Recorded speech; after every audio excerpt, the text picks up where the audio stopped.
kerajaan kena ambil satu garis panduan di peringkat IPT, di peringkat sekolah menengah, sekolah rendah untuk dibincangkan isu ini.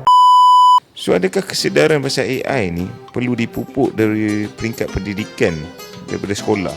Adakah dia seperti macam kita dulu ada pendidikan macam pendidikan civic kan? Itu lebih kepada moral lah, moral kehidupan kan.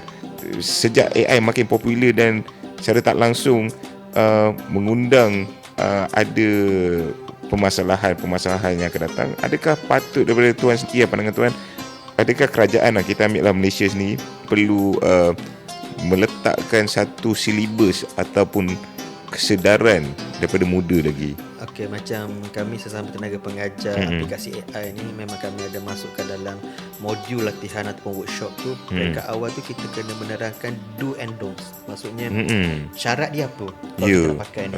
Bermaksud dari segi moralnya macam mana.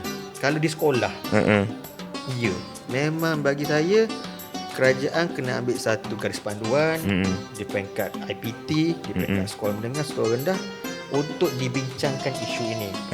Kita sekolah dulu. Betul.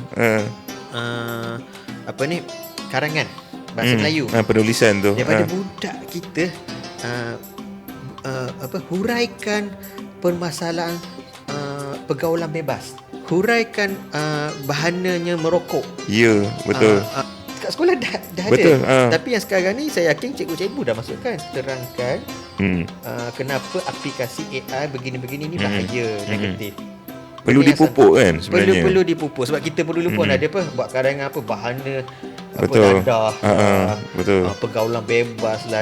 Tipikal kita kena buat karangan macam tu dulu. Betul lah. Sebab tapi in the way itu mendidik kita. Yes. Kita tahu subconsciously dia benda tu mengingatkan kita.